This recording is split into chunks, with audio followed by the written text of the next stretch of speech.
oranın. Kesin oranın ya. Bunu kim buraya koydu? Ben kattım. Oran değil abi. Abi oranın. O ortaya gelecek. Abi oran.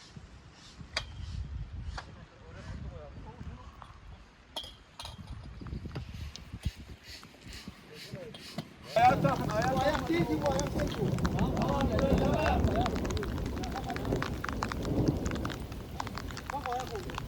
Şartlara göre kendimizi hazırlamışız.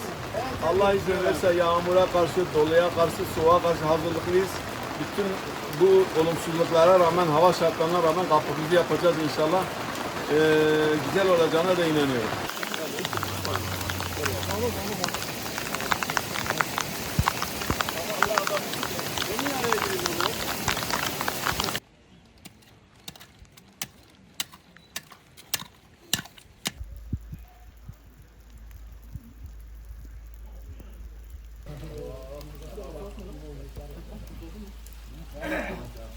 Yok çalıyorsun. Ekmek var abi. Merhaba.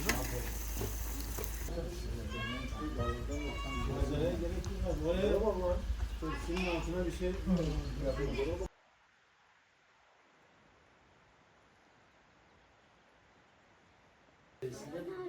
4 veya 5 tane akredite olma ihtimalimiz var yüksek inşallah. Bu da bize ciddi bir inşallah başarı olarak hanemize yazılacak. Ciddi mi? Allah Allah. Tamam.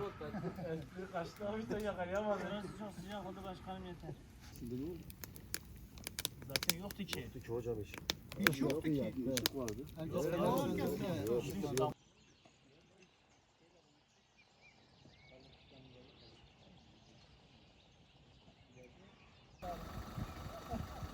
Buraya ev yapacağım. 500 TL. Buraya ev yapacağım. Temel bir ya. Vallahi 500 TL. Tamam. Evet abi. Peki bana aydınlık yap şu. Kap lambasını falan çıkarın ya. Tamam. Tamam zıplama. Dur.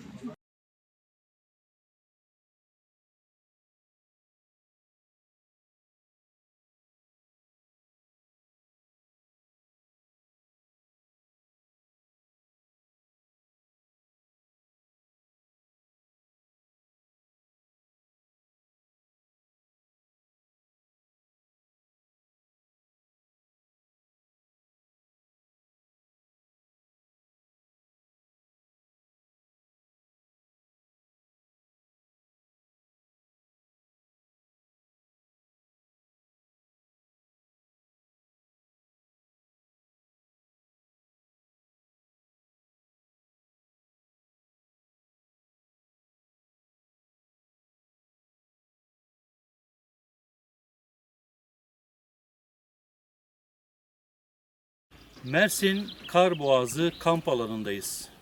Burada Adana arama kurtarma ekibimizle beraberiz. Bildiğiniz gibi Umut Kervanı arama kurtarma birimleri içerisinde ilk akreditasyonu Adana ekibimiz almıştı. Coğrafyamız, Türkiye coğrafyamız çeşitli afetlerin yaşandığı bir coğrafya. Deprem, sel felaketleri, orman yangınları, heyelanlar ve çığ felaketleri gibi birçok afet maalesef coğrafyamızda yaşanmakta. Fakat en önemlisi ve en hayati olarak bizi etkileyen gerek can kaybı açısından gerekse de maddi kayıplar açısından elbette ki deprem.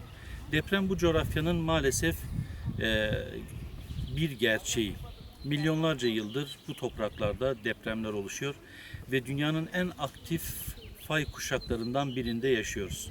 Dolayısıyla arama kurtarma ekipleri bu konuda hayati önem taşıyor.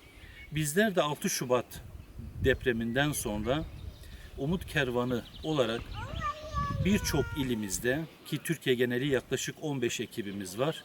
Bu ekiplerimizin eğitimlerine hızlı bir şekilde başladık ve ilk akreditasyonumuzu Adana ekibimiz aldı. Allah nasip ederse 2026 yılı içerisinde birçok ekibimizin akreditasyon almasını bekliyoruz. Bu arada ilk akreditasyonu alan Adana ekibimizle beraber kamp alanında beraber olma fırsatı bulduk. Kendilerine teşekkür ediyoruz. Allah yardımcıları olsun.